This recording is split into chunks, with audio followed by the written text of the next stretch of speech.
Bom dia, boa tarde ou boa noite, a depender do horário em que vocês estiverem assistindo a essa aula.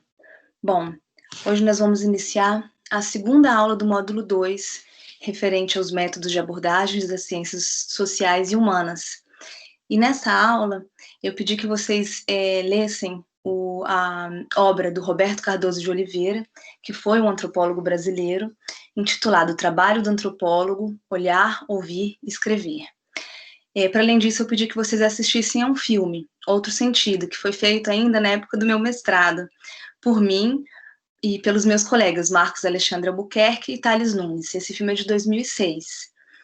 Bom, eu vou começar então falando sobre a obra do Roberto Cardoso de Oliveira e vou continuar a falar sobre o tema da última aula, que foi etnografia.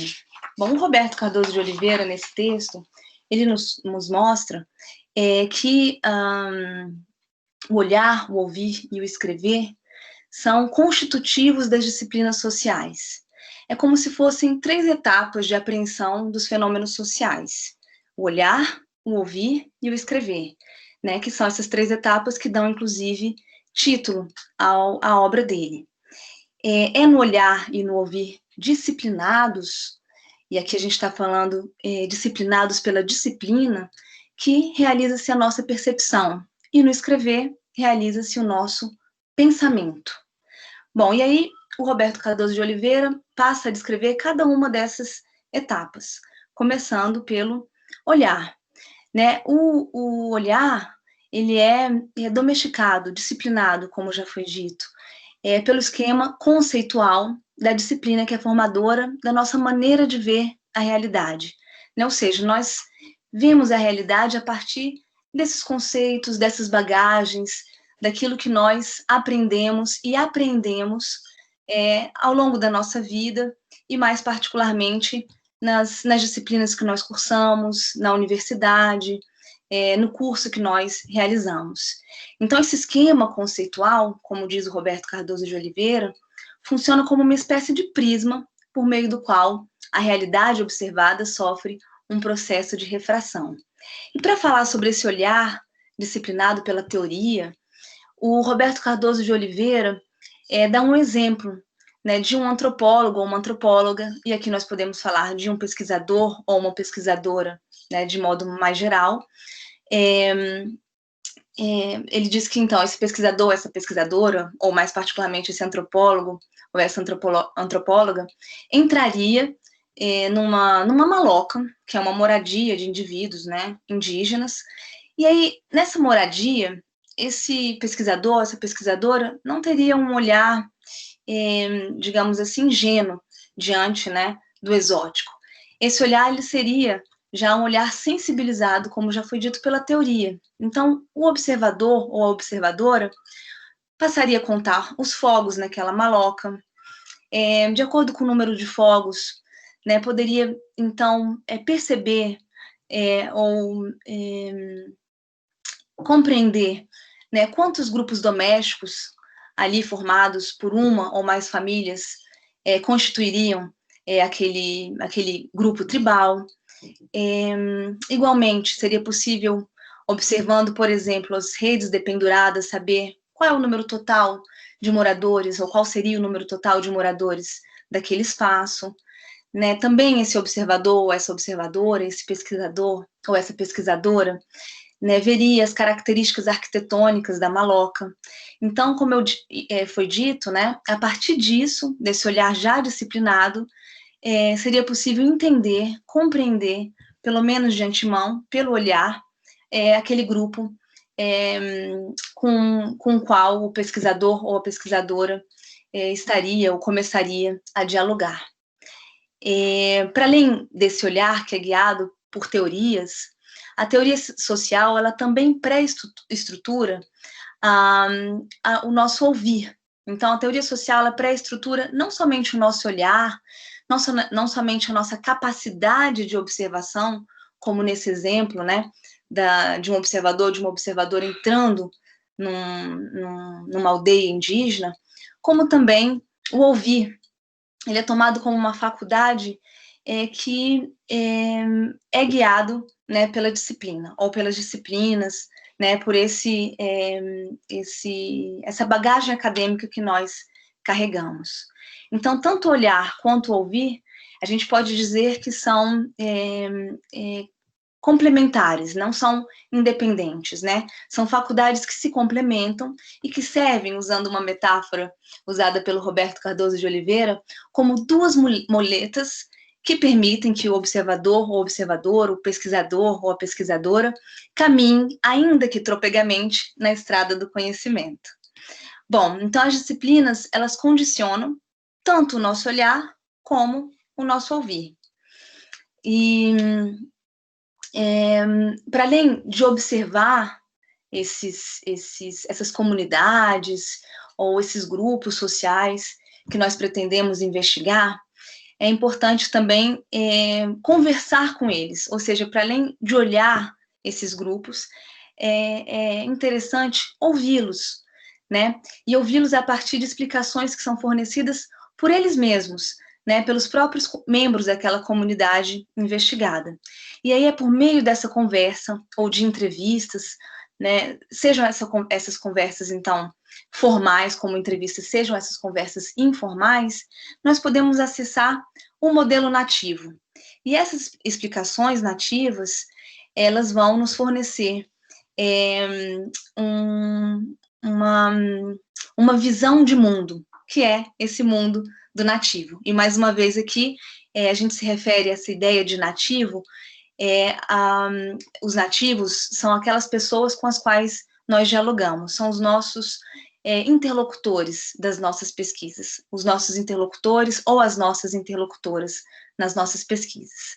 Então, para acessar esse modelo nativo, esses nossos interlocutores e essas nossas interlocutoras, como já foi dito, nós conversamos, seja formalmente por meio de entrevistas, né, estruturadas, semi-estruturadas ou não estruturadas, isso vocês vão ver mais precisamente na aula sobre Minayo, né, do texto da Minayo, enfim, seja informalmente por meio de conversas informais. Há, contudo, limitações linguísticas nessas trocas, e essas limitações, elas decorrem de diferenças de idiomas, né, como no caso do Malinowski, que falava uma outra língua e que teve que, de fato, aprender essa língua nativa, mas essa diferença, essa limitação linguística também decorre de diferença entre idiomas culturais, né, porque nós temos aqui dois mundos, o mundo do pesquisador ou da pesquisadora e o mundo do nativo. Então, nós temos aqui dois mundos que são muito distintos e que precisam, né, se comunicar. Então, há uma relação aqui, pesquisador-informante, que precisa ser pensada e repensada a todo momento. Porque no ato de ouvir esse informante, o etnólogo ou o antropólogo, né, quem está fazendo uma etnografia, acaba por exercer um poder, né? E vocês já me ouviram falar, desde a última aula, sobre interlocutores ou interlocutoras. Por que eu uso essa terminologia? Porque quando a gente pensa num informante, a gente está pensando nessa relação de poder, né, numa relação em que a gente ouve aquelas pessoas, nós, pesquisadores ou pesquisadoras, nos apropriamos desse discurso e escrevemos sobre isso nas nossas pesquisas, nos nossos artigos ou TCCs, dissertações, teses, enfim.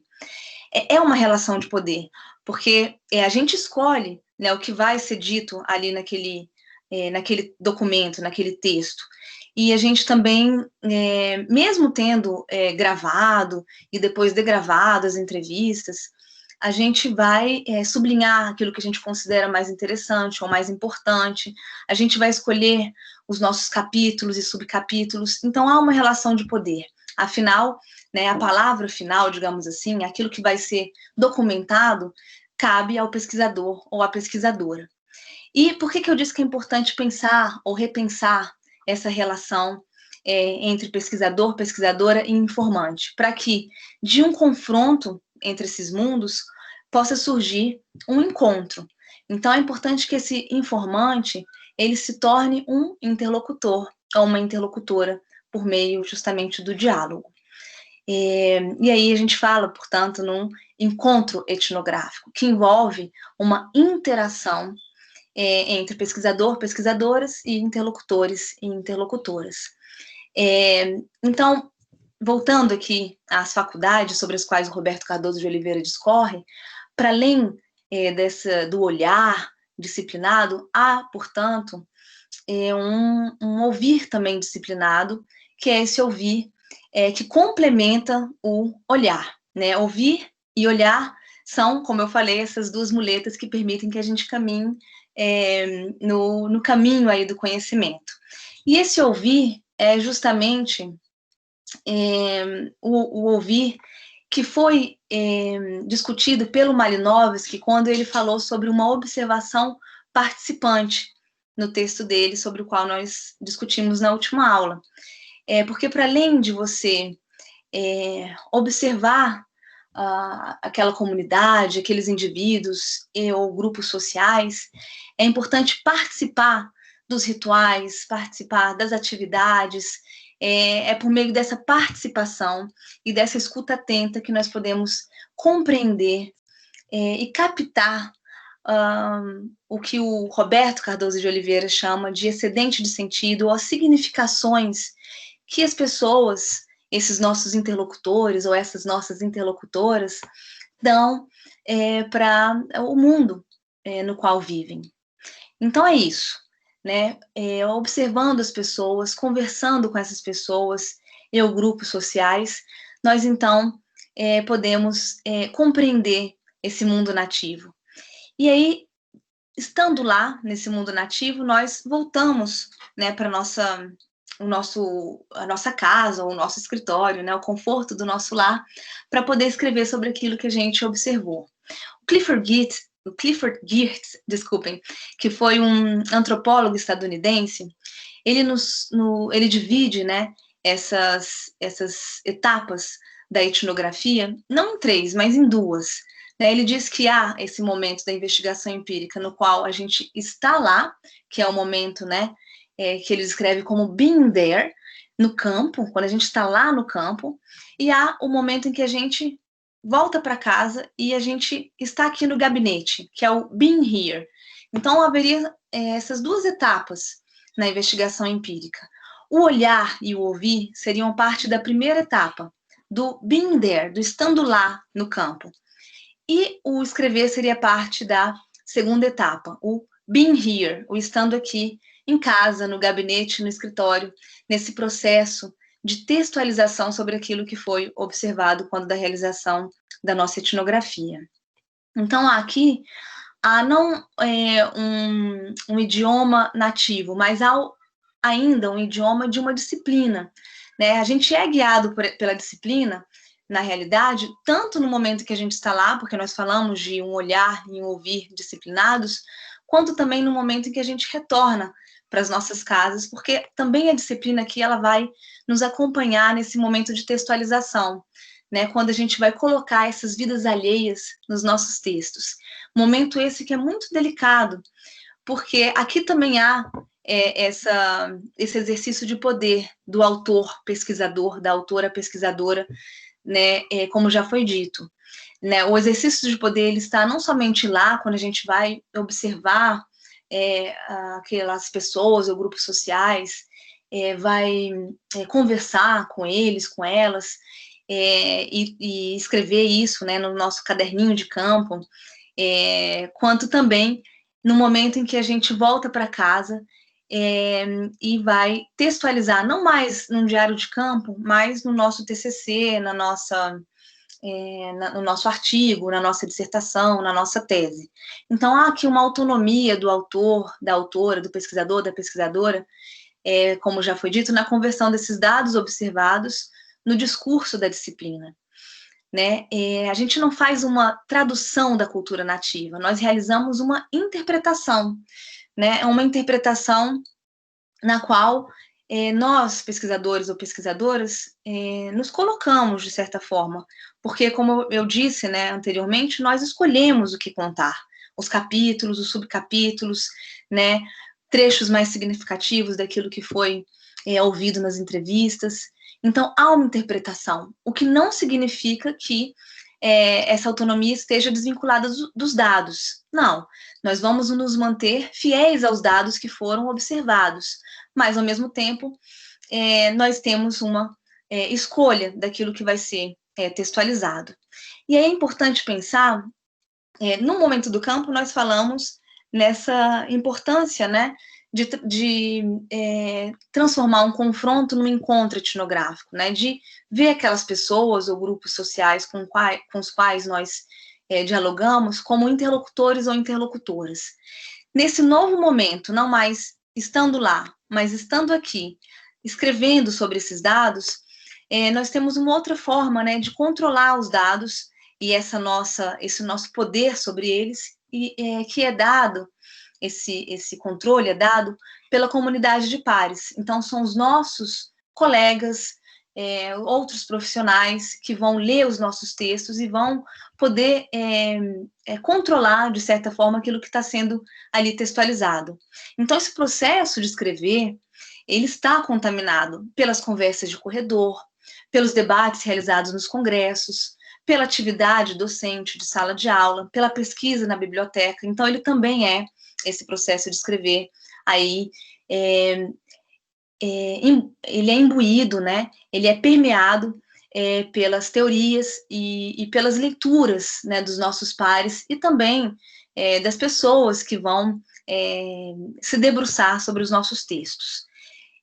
Esse processo de textualização é diferente do trabalho de campo nesse sentido, né? Porque a gente não está mais lá, né, naquele encontro com os nossos interlocutores ou interlocutoras, mas aqui existe um novo encontro, digamos assim, um encontro com os nossos pares, um encontro com os nossos leitores ou nossas leitoras. E aí nós descrevemos, né, essas 3 etapas, de acordo com Roberto Cardoso de Oliveira, né, o olhar, o ouvir e o escrever, ou essas 2 etapas, de acordo com Geertz, que seriam o estando lá, né, do qual fariam parte o olhar e o ouvir, e o estando aqui, do qual faz parte, né, faria parte o escrever.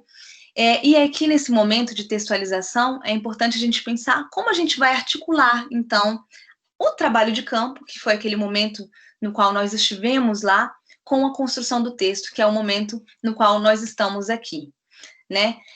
São modos de escrever diferentes, né? O caderno de campo e o texto etnográfico final, mas que, obviamente, são complementares, né? Porque é o caderno de campo, é o olhar e o ouvir que vão permitir que a gente possa, né, escrever sobre aquilo que foi observado e ouvido. E esse texto etnográfico final vai ter esses diversos formatos que eu aqui acabei por falar, né? Eu falei de artigos, de TCCs, de dissertações, de teses. O Roberto Cardoso, ele nos fala de 3 formatos, né?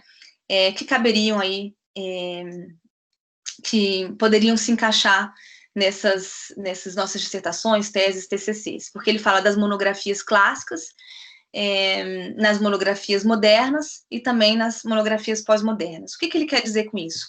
Nos nossos TCCs, nas nossas dissertações de mestrado e teses de doutorados, nós podemos optar por falar sobre um todo, né, como numa monografia clássica, né, ou seja, a gente pode escrever sobre território, economia, organização social, parentesco, religião, mitologia, cultura, né, um pouco a la Malinowski, que ele tentou falar sobre tudo, ou a gente pode, né, como no caso das monografias modernas, priorizar um tema. Então, a gente pode escrever um TCC, uma dissertação ou uma tese sobre um tema só. Eu posso me debruçar sobre religiosidades, né? Eu posso me debruçar sobre saúde, que é o tema, aliás, das minhas pesquisas.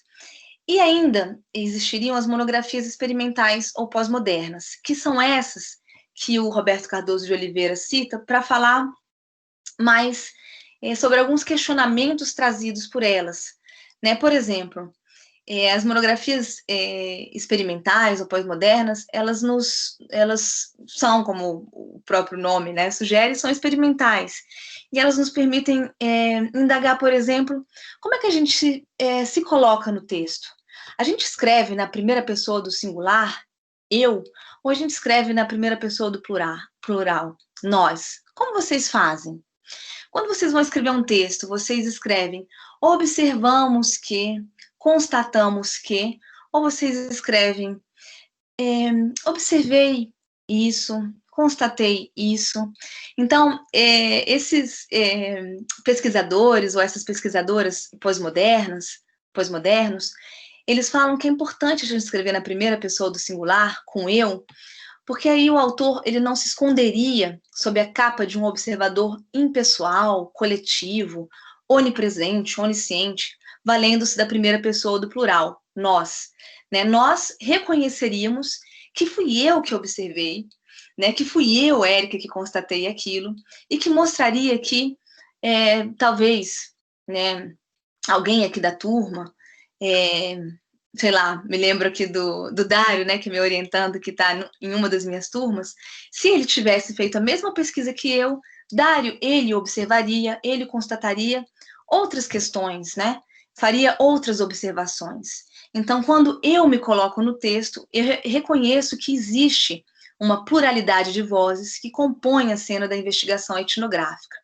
Então, esses pesquisadores ou essas pesquisadoras pós-modernos e pós-modernas trazem à tona a ideia de uma antropologia polifônica, ou a ideia de que na etnografia, nesse cenário etnográfico, como já foi dito, existem diferentes vozes, e que é importante eu assumir a minha voz entre aquelas vozes, inclusive diferenciando o que eu constato daquilo que os meus interlocutores ou as minhas interlocutoras constatam, o que permite que esses interlocutores e essas interlocutoras confrontem as minhas ideias, eles podem confrontar as minhas ideias, eles podem escrever teorias distintas das minhas. Isso é muito interessante para que a ciência ela possa avançar.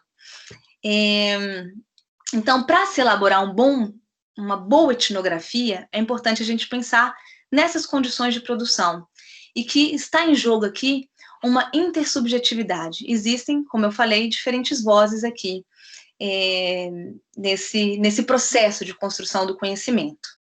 Bom, se o olhar e o ouvir, então, constituem, como já foi dito, a nossa percepção da realidade, essa última etapa, o escrever, é parte indissociável do nosso pensamento. O ato de escrever é simultâneo ao ato de pensar. E é nesse processo de redação de um texto que o nosso pensamento caminha. O Roberto Cardoso de Oliveira nos chama a atenção para o fato de que seria um equívoco imaginar que primeiro a gente chega a conclusões sobre os dados, né? A gente tem lá os nossos dados e a gente chega a conclusões sobre eles para em seguida a gente colocar isso num texto. Ele diz não, o ato de escrever e o ato de pensar são solidários, né? À medida que a gente vai escrevendo, a gente vai significando, ressignificando aquilo que a gente observou no nosso trabalho de campo. Bom, e é isso. A gente termina, então, esse texto, juntamente com Roberto Cardoso de Oliveira, falando que a etnografia ela teria duas ideias-valor. A relativização e a observação participante. O que significa relativizar? Significa reconhecer que existem outras vozes, existem outros mundos, existem outros modos de conceber a realidade. Então, relativizar é constituinte do conhecimento. Essa é uma forma de a gente escapar do etnocentrismo, que seria uma forma habitual de ver o mundo a partir do nosso próprio umbigo. Então, isso é muito importante nesse contato com o outro, os nossos interlocutores e as nossas interlocutoras. E para que a gente possa relativizar, é importante olhar, ouvir, e isso se dá por meio da observação participante, já descrita lá pelo Malinowski, que é por meio dessa observação participante que a gente vê, olha, né, os nossos interlocutores, as nossas interlocutoras, participa das atividades com eles, com elas, dos rituais, dessa nova concepção de mundo, e é assim que a gente pode, então, escrever, interpretar, ou mesmo, né, compreender a sociedade e a cultura desse outro de dentro, na sua verdadeira interioridade. Então, a observação participante, estando lá, ela é evocada durante toda a interpretação do material etnográfico estando aqui. Os dados contidos no diário de campo, que são rememorados pelo pesquisador, e por isso a memória ela é muito importante na redação de um texto, eles constituem uma presentificação do passado. Eles permitem que a gente possa colocar no presente aquilo que foi observado e ouvido ali no passado. E é isso que permite que a gente possa, como já foi dito, conhecer esse outro, esse novo mundo. Por isso que o olhar, o ouvir e o escrever são etapas de constituição do conhecimento. Tão importantes que o Roberto Cardoso de Oliveira dedica esse capítulo da obra dele só a falar sobre essas faculdades. Bom, e para a gente pensar ainda sobre etnografia, eu também pedi que vocês assistissem ao filme O Outro Sentido, né? Como eu falei no início dessa aula. E nesse filme Outro Sentido, nós conversamos, eu, o Marcos e o Thales, com colegas da época do nosso mestrado e também com um professor do mestrado lá na Universidade Federal de Santa Catarina. E o filme começa com a seguinte citação do Rafael Bastos, esse professor lá da Universidade Federal de Santa Catarina. Ele diz: a antropologia é aquilo que o antropólogo faz. E a gente pode substituir aqui a antropologia por etnografia. Ele diz: a etnografia é aquilo que o etnógrafo faz. O que ele quer dizer com isso? Né? A etnografia é aquilo que o etnógrafo ou a etnógrafa faz, mas é também aquilo que faz o etnógrafo ou a etnógrafa. Porque a etnografia é aquilo que permite que a gente possa se rever, né? Ou, como disse a América, né, uma das nossas interlocutoras, a etnografia ela permite que nós nos desnaturalizemos, né? Permite que nós questionemos conceitos, ideias que nós acreditávamos que estávamos postos ou dados. Então, é aquele caminho, né, ou aquele duplo caminho sobre o qual eu falei na última aula. Na mesma medida em que a etnografia permite que nós nos familiarizemos com o exótico, com o estranho, ela também permite que nós estranhemos o familiar. Então, nós questionamos aquilo que nós considerávamos que estávamos posto ou dado, como eu falei. O conhecimento, na realidade, é esse processo no qual nós nos construímos também, né? Ou, usando uma outra metáfora também citada pela América, uma das nossas interlocutoras, a etnografia ela é uma montagem, né? É uma montagem na qual nós construímos trocas, né? E acabamos por escolher aquilo que vai ser contado, né? Muito embora, ressaltemos, seja sempre importante nós nos mantermos fiéis aos dados que foram observados, ouvidos na nossa pesquisa de campo. Até porque as pessoas com as quais nós dialogamos, os grupos sociais com os quais nós dialogamos, são também agentes dessa troca, né? São pessoas que também participam da construção desse conhecimento. Há uma verdadeira relação amorosa, como também foi dito no texto, né? Há um verdadeiro encontro nesse processo. E aí, usando mais uma vez uma citação do Rafael Bastos, ele diz o seguinte: você pensa que está fazendo etnografia, mas é a etnografia que está lhe fazendo, que está fazendo você, que está construindo você. Na realidade, o objeto é o sujeito do objeto que somos nós, diz o Rafael. Ou seja, nós também somos construídos nesse processo, nós também nos reconstruímos. Até porque numa etnografia, para além de um crescimento profissional, para além do conhecimento que é gerado, há também um crescimento pessoal, né? Existem relações afetivas que são ali trocadas nesse processo de conhecimento, né? Para além de, como eu falei, de uma troca de saberes e de práticas, a troca de afetos. Que mais que podemos dizer sobre etnografia? Há esse crescimento pessoal, profissional, e é importante citar que a etnografia acaba se tornando também um instrumento político, que é por meio dessas nossas pesquisas, daquilo que nós textualizamos, daquilo que nós produzimos, que nós podemos fazer alguma diferença no mundo.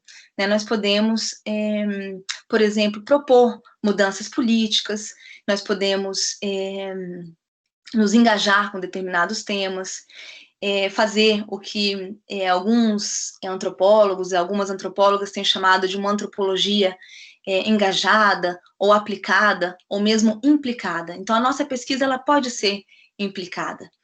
E para além do filme, então, o outro sentido, eu gostaria de deixar uma outra indicação. Um outro filme que eu fiz já mais recentemente, eu vou deixar disponível no Moodle para vocês, que se chama Absolvição Imprópria. Né? Esse filme, ele mostra uma pesquisa feita na aula de tratamento psiquiátrico, né, sobre, acho que já comentei aqui em várias aulas, né, comentei na passada e vocês vão ver que eu vou comentar nas aulas de bioética. Foi um filme, então, feito com pessoas que têm transtornos mentais e que tiveram um conflito com a lei. Vocês podem ver por meio desse filme como se estabelece uma troca com esse outro, um grupo social que de início eu não conhecia e que passo a conhecer por meio do olhar e da escuta atentos. Então, esse é um bom exemplo de etnografia que mostra também um trabalho engajado, por meio do qual eu faço uma denúncia sobre aquela realidade vivenciada dentro de um manicômio judiciário ou da ala de tratamento psiquiátrico que fica na penitenciária feminina do Distrito Federal, aqui, né, no Distrito Federal. E para além dessa denúncia, há apontamentos para modificações políticas na atenção à saúde mental ou na atenção psicossocial das pessoas que têm transtornos mentais em geral e mais particularmente daquelas que tiveram um conflito com a lei. Então, o outro sentido é um filme que fala sobre a própria etnografia. E o filme Absolvição Imprópria, que é já de 2018, é um exemplo de etnografia. Outros exemplos de etnografia vocês podem ver por exemplo, né, no livro Draw to See, Drawing as an Ethnographic Method, nessa obra, né, do Cozy, Andrew Cozy. Eu deixei disponibilizado aqui no Moodle uma resenha da Karina Kushner sobre essa obra, na qual ela nos conta como que, para além das fotografias, dos filmes, outras imagens, como os desenhos, podem assumir um protagonismo no empreendimento etnográfico, né? Então, a etnografia, ela pode assumir diversos formatos, né? Filmes, né? Ou ela pode vir aí como imagens mais gerais, né? Como produções audiovisuais, e também a etnografia, ela pode nos ser apresentada por meio de áudios. E aí eu vou falar mais particularmente sobre o Mundaréu. Bom, o Mundaréu é um podcast que foi criado em parceria entre os departamentos de Antropologia Social da Universidade de Brasília e o Laboratório de Estudos Avançados em Jornalismo, o LabJOR, da Universidade de Campinas. É um podcast e vocês vão poder ouvir alguns episódios que estão disponibilizados no Moodle, mas podem também consultar outros episódios, né, no Spotify, enfim. É um podcast que está comprometido com essa ideia de um conhecimento crítico, infindável, humanístico, que ressalta que é importante esse diálogo entre pesquisadores, pesquisadoras e seus interlocutores e suas interlocutoras. Então, a etnografia, que é retratada nesses episódios aí disponibilizados pelo Mundaréu, ela se constrói nessa convivência prolongada com pessoas, com comunidades, na troca de saberes, no aprendizado de novas concepções de mundo. E o Mundaréu, ele nos permite ouvir essas relações, essas trocas, né? Aí nós deixamos disponibilizados alguns episódios. É importante lembrar que o Mundaréu é organizado pela Daniela Manica e pela Soraya Fleischer, que são professoras da Unicamp e da Universidade de Brasília, respectivamente. Bom, aí vocês vão ver alguns episódios sobre práticas integrativas e complementares no SUS, sobre o que é ser uma pessoa cis, trans. Esse primeiro está no episódio 2, né, essa temática das PICs no SUS, a temática da transexualidade e dessa trajetória de uma pessoa trans está disponibilizada no episódio 3. No episódio 6, nós podemos ter acesso a como é a convivência com consumidores de crack, né? Como que nós podemos interpelar criticamente essa guerra às drogas, né? No episódio 7, vocês vão ter acesso a uma etnografia com pessoas e parentes de pessoas que são diagnosticadas com autismo. E para isso, nós fizemos, na realidade, na equipe do Mundaréu, e aqui eu agradeço à Melissa e ao Pedro, mais especificamente, fez algumas perguntas norteadoras para que vocês pudessem pensar o que é o trabalho de campo, né? Como que a gente faz o trabalho de campo? Como é que a gente pode se inserir num determinado contexto e, nesse contexto, entrar em contato com pessoas, com grupos de pessoas novas. Então, como é fazer trabalho de campo? Como que a gente pode ouvir e ver essas pessoas e esses grupos de pessoas? Depois, como é que a gente pode textualizar sobre os dados colhidos no campo? Como é que a gente pode escrever sobre esses dados? Quais estratégias, práticas, quais decisões alguns desses etnógrafos, algumas dessas etnógrafas que estão nesses episódios que vocês vão ouvir, tomaram para poder chegar a esses dados e escrever sobre esses dados? Então, a partir desses episódios, e aí eu falo sobre a terceira questão norteadora, vocês vão poder refletir sobre etnografia. O que é etnografia? Nós lemos e falamos aqui sobre o Malinowski e a obra dele. Nós falamos também sobre a obra do Roberto Cardoso de Oliveira. Ainda vamos ler e discutir sobre a Marisa Peirano e também a Minayo. Então, a partir desse apanhado teórico, né, o que a gente pode entender sobre etnografia? E como a etnografia pode nos auxiliar a pensar as nossas pesquisas, mesmo em outras áreas que não sejam a antropologia? Né? Como a etnografia ela pode nos auxiliar a realizar pesquisas científicas nessas outras áreas de conhecimento? E mais do que isso, pensando no que eu falei antes, será que a etnografia pode nos auxiliar a construir projetos sociais? Podemos fazer uma etnografia aplicada ou mesmo implicada? E aqui eu termino dizendo que a etnografia, ela não é apenas uma produção de conhecimento. É claro que nós produzimos conhecimento por meio da etnografia, né? Nós estamos trocando saberes e práticas, mas para além de produzir conhecimento, como eu também falei, é importante a gente pensar que por meio da etnografia, nós também estamos trocando afetos. Nós também estamos nos construindo e reconstruindo como pessoas. Nós estamos revendo o nosso mundo, as nossas ideias, as nossas concepções de mundo. E por isso que a etnografia é tão interessante, porque dessa troca nós podemos nos enriquecer profissional e pessoalmente. Bom, espero que vocês tenham gostado dessa aula sobre a obra do Roberto Cardoso de Oliveira, sobre os filmes Outro Sentido, Absolvição Imprópria, sobre a obra do Andrew Cozy e também sobre o Mundaréu. Nós temos aqui uma série de ferramentas para ver diferentes formatos de etnografias e também para poder entender a etnografia mesma. Eu posso esclarecer quaisquer dúvidas que vocês tiverem por meio dos nossos fóruns de discussão, também por e-mail e nas nossas aulas síncronas. Fico à disposição para o que vocês precisarem. E eu agradeço mais uma vez a disponibilidade de vocês também de estarem aqui comigo, de me ouvirem, e é isso. Foi ótimo esse nosso encontro e espero logo, logo que nós nos encontremos de novo na nossa próxima aula. Obrigada.